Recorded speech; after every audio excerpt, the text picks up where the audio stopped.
보안 검색 요원은 청원 경찰로 전환하는 방안을 확정하게 되었습니다.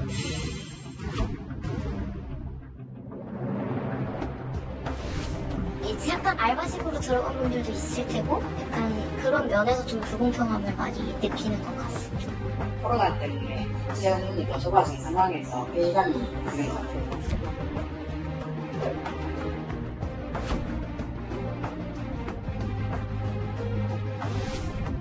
취업준비생들 분들께서 여러 가지 취업 사정이 어렵기 때문에 조금 예민하게 반응할 수 있죠. 그러실 수 있고 이런 사소한 일로 뭐 사소한 표현은 아닙니다만 이런 일로 인해서 국민들이 혼란에 빠뜨리는 그런 행위가 더 이상 벌어지지 않도록 자중할 것을 권고를 합니다.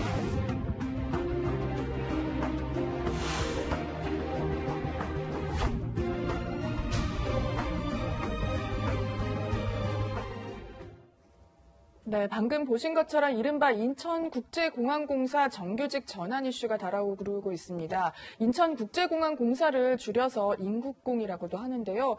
사실 지금 영상에서 보셨지만 이해찬 민주당 대표 한마디가 조금 말실수 같기도 하고요. 네네네. 좀 걸리긴 하네요. 이해찬 대표가 가끔 이렇게 좀 말이 꼬일 때가 왕왕 있죠. 네. 근데 네. 이번에도 그런데 민감한 상황에 그러다 보니까 화제가 더 커져버렸는데 아마 정부 여당은 인국공 사태가 왜 이렇게 2030 젊은 층에게 불타오를까 예. 어쩌면 좀 의아할 수도 있어요. 그런데 이 연일 지금 뜨거운 상황이 되다 보니까 이해찬 대표는 이렇게 얘기를 한 거죠. 이런 사소한 일로 사소한 편은 아닙니다만 이런 일로 국민을 혼란에 빠뜨리는 일이 없어야 한다. 처음에 사소하다고 얘기했다가 사소하지 않다고 얘기했다가 번복하는 장면이 문제가 됐던 거고요. 네. 그런데 황덕순 청와대 일자리 수석은 일전에 20만 명을 넘어가던 시점에 방송에 나와서 공식적인 청와대 입장은 아니지만 어쨌든 청와대 일자리 수석으로서 이게 청년 일자리를 뺏는 게 아니라 일자리를 오히려 만들어주려고 하는 건데 왜 이런 사태가 벌어졌을까 하는 의문을 던졌고. 네, 그런데 네. 문제는 제가 보기엔 젊은 층 2030의 반응이 이게 오히려 여당 의원이나 청와대 관계자들의 발언을 더 이렇게 기름 붓는 역할을 그러니까 하는 것 이게 같아요. 본질을 꿰뚫고 있지 못하다라는 역비판을 받고 네. 있는데 예를 들면 이런 거예요. 김두관 의원이 이제 등장을 해서 여기에 대해서 조금 더 배우고 필기 시험에 합격했다고 정규직이 됐다고 연봉, 이 급여를 비정규직보다 2배가량 받는 게 오히려 더 불공정한 거 아니냐? 이 이야기에 지금 반응이 아주 뜨겁습니다. 뭐냐면 정규직, 비정규직의 급여 격차 문제는 계속 양극화의 이제 한 중요한 원인으로 그것도 지적돼 분명히 왔어요. 개선이 돼야 되는 개선돼야 문제긴 해요. 돼요. 하지만 지금 취준생들이 굉장히 분노한 상황에서 필기시험 좀 준비해서 스펙 좀 더 쌓고 정규직이 어쨌든 되는데 성공했다고 급여 더 받는 게 불공정 아니냐라는 지적을 하자. 즉 김두관 의원에 대한 이 누리꾼들의 패러디가 또 보물처럼 나오고 있습니다. 이런 얘기가 있어요. 설마 김두관 의원님의 자녀는 유학 갔다 왔다고 해서 월급 2배 받는 건 아니겠죠? 이런 얘기도 있고요. 네. 득표 조금 더 했다고 세비 받는 건 공정합니까? 이런 이제 또 비꼬임도 있고. 하여튼 그만큼 젊은 층이 네. 뭐 공분을 나타내고 있는 것 같습니다. 맞습니다. 그런데 여기저기 이제 반발하는 목소리가 커지고 있는데 여권에서 이게 가짜 뉴스 때문에 이 상황이 왔다는 얘기를 하고 있어요. 좀 체크를 해봐야 될 것 같습니다. 김광선 변호사님. 맞는 말입니까? 그런데 지금 인천공항에서 발표하고 또 정부에서 발표한 거 하면 지금 근본적으로 보안팀 연봉이 뭐 한 5천만 원이다 뭐 이런 얘기 돈다고 하는데 네. 그게 안 된다는 거예요. 그래서 3,500 정도 되고 만약에 정기적으로 가면 200 정도가 더 추가가 된다고 합니다. 네. 그런데 이제 정규직도 보니까 인터넷에 나와 있는 보니까 한 9천 정도 된다 뭐 이런 얘기가 있더라고요. 그러니까 한 3천 몇백만 원 정도 되는데 정규직을 전환하면 결국 5천만 원이 더 오르는 게 아니냐. 근데 이제 그건 사실이 아니다고 얘기를 하고 있고 여권에서는 이 가짜 뉴스 자체가 유포되면서 문제가 되고 있다. 상황을 악화시켰다 얘기하고 있는데 저는 볼 때는 이거 하나만 가지고 그러고 있다고 생각하지 않아요. 네. 그래서 사실 정규직을 비정규직을 정규직으로 하는 것 자체는 사실은 굉장히 바람직하고 우리가 목표를 향해 하는 노동정책으로 저는 봅니다. 네. 그리고 그 전에 그 IMF에서 한국에 대한 지속성장 가능성에 대한 보고서가 있거든요.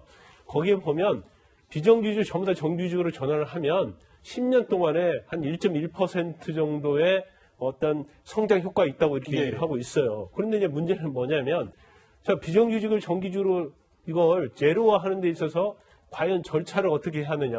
거기는 이제 공정성의 문제가 있을 수 있잖아요. 그렇죠. 무조건 비정규직을 정규직으로 갈 수 있는 자격이 미달되는데도 불구하고 일률적으로 다 해줄 수는 없는 거거든요. 네.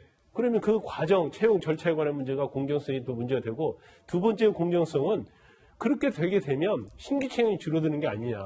근데 거기에 대한 또 논란이 있을 수 있어요. 그래서 그 부분을 좀 합리적으로 어떤 대책을 세워야 한다 보고, 또 하나 중요한 것 중에 하나가요. 감내할 정도의 어떤 정규직 전환이냐. 이거 굉장히 중요한 부분이거든요. 예. 지금 공항이랄지 공사랄지 공공 부분은 만약에 적자가 나면 세금에 의해서 충당이 되는 겁니다. 그런데 무조건 비정규직을 어떤 뭐 감내할 수준 이상으로 하게 되면 결국 적자가 될 거고, 그러면 궁극적으로 또 구조조정의 문제가 돼요. 그다음 두 번째로 적자가 되게 되면 결국 새로운 신규 채용을 할 수 없거든요. 그래서 이러한 부분이 전체적으로 고려가 돼서 비정규직을 정규직화해야 하는데, 단순히 정치적 공약이기 때문에 이걸 일률적으로 전체적으로 시행하는 거에 있어서는 지금 인천공항공사처럼 굉장히 많은 문제와 소지가 있고 논란이 될 것이다, 이렇게 봅니다. 네. 통합당 입장에서는요, 인국공 사태가 이 계기로 해서 2030을 잡고 싶은 마음이 큰 걸로 보입니다. 문바 찬스다, 뭐 로또 취업이다 이러면서 비판을 좀 하고 있다고 들었거든요, 위원장 의원님. 저는 이건 사실은 정치적인 이해관계를 떠나서 우리 시장의 고용 구조에 대한 좀 더 깊게 좀 천착을 해봐야 돼요. 사실 처음에 문재인 정부 들어섰을 때 가장 중요하게 되건 게니까 이제 최저임금 1만 원, 그다음에 이제 비정규직의 정규직화를 이끌었어요. 그러니까 최저임금 1만 원 좋죠. 누가 싫어하겠습니까? 근데 문제는 이 1만 원이 됐을 때 과연 그러면 그 사용자 입장에서 보면 과연 1만 원을 줄 수 있느냐의 문제예요. 이제 그렇다 보니 그게 계속적으로 논란이 됐지 않습니까? 그때 여당 인사들이 뭐 저 개인적으로 만나서 그런 이야기 하더라고요. 1만 원은 정이다. 이거는 무조건 해야 된다. 라고 이야기를 하는데, 그럼 주는 사람 입장에서는 줄 수가 없는데 어떻게 1만 원 하느냐라는 문제가 제기됐어요. 또 비정규직의 정규직도 비정규직은 악이고 정규직은 선이고 이런 구도로 이제 접근을 한 거예요. 그래서 비정규직은 나쁜 것이고 정규직은 좋다 하니까 무조건 돼야 되는 거죠. 그러면 공사들 같은 경우에 실제로 모집할 수 있는 한계가 있고 직종도 여러 종류입니다. 그러니까 이게 어떤 면에서 보면 감내할 수 있는 수준 속에서 이루어져야 되는데 무조건 이 정의로, 이것 때문에 문재인 대통령이 지난 2017년도 취임하자마자 5월 12일 날 인천국제공사 가서 비정규직 다 정규화하겠습니다 라고 이야기했지 않습니까? 근데 3년 동안 사실 이게 못한 이유가 뭐냐면 각각의 이야기가 다 다릅니다. 굉장히 복잡한 그런 상황이 있어요. 근데 그걸 너무 단순화시킨 거예요. 그걸 지금 대통령 공약을 실천하려다 보니까 원래 있는 정규직 1,400명보다 더 많은 1,900명을 지금 정규직화 돼버린 거예요. 그러니 지금 기존에 있던 이 인천공항공사 직원들 같은 경우는 당연히 반발할 수밖에 없는 거거든요. 그러니까 어떤 직종이라는 게 굉장히 다양하고 또 풍선 효과가 있습니다. 한쪽을 누르면 한쪽이 튀어나오게 돼 있어요. 이제 그런 것들을 고려해서 해야 되는 것인데, 그래서 저는 야당도 이 여당에 대해서만 단순한 비판만 할 것이 아니라 정말 일자리 문제는 굉장히 복잡합니다. 점점 줄어들고 있고 실제로 점점 문이 좁아요. 그러면 이걸 어떻게 하게끔 잘 운영하느냐의 문제는 우리 국가가 안고 있는 공통의 문제거든요. 네, 야당도 그런 부분에 대해서 해법을 내놔야 되는 부분이 그렇습니다. 있는 거잖아요. 바로 그렇기 때문에 지금 정책 야당이라고 주장을 하잖아요. 그러면 좀 더 대안을 내놓고 이 부분 관련해서 저는 여당하고 함께 논의를 해봐야 된다고 생각이 듭니다. 그게 오히려 어떤 면에서 보면 지금 20, 30대들이 정말 일자리를 찾는데 가장 중요한 게 아닌가. 지금 무조건 비정규직, 정규직 하면요. 정말 거기에 따른 을과 을 간의 지금 전쟁이 지금 굉장히 많이 벌어집니다. 이런 사태는 결코 바람직하지 않습니다. 네, 알겠습니다. 실제로 문재인 대통령의 지지율도 좀 요동을 치는 모습을 보이고 있는데요. 최영일 평론가님. 네. 저는 그런 것 같아요. 이제 제가 어떻게 보면은 비정규직 첫 세대, IMF 이후에 첫 세대를 맡고 있는데 이 비정규직 문제도 분명히 사회적으로 해결을 해야 되고 모색을 해야 되지만 너무 문재인 대통령의 공약을 지키기 위해서 일방적으로 진행되는 거 아니냐.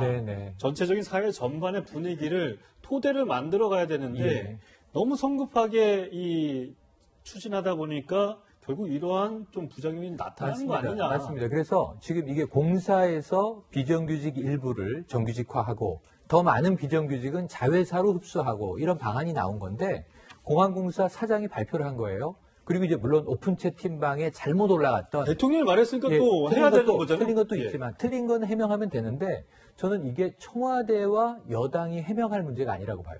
공사에서 정규직 전환을 하는 거고 공사에서 앞으로 채용하는데 뭐 문제가 없는 거고 앞으로 예산 문제가 있는 거면 공사가 대응해야 돼요. 그런데 이걸 왜 청와대 일자리 수석이 나오고 이걸 왜 민주당이 나와서 해명을 하냐고요. 그러니까 일이 더 커지는 겁니다. 저는 공사 정규직 전환, 공사의 공채 이 문제는 회사가 이 취준생과 젊은이들에게 얘기하고 아까 이현종 의원 말씀하신 정책적인 대목에 대해서 정치권과 청와대와 정부 부처가 이 젊은이들을 안심시키기 위한 후속 대책을 내는 것이 맞다고 봅니다. 네, 알겠습니다.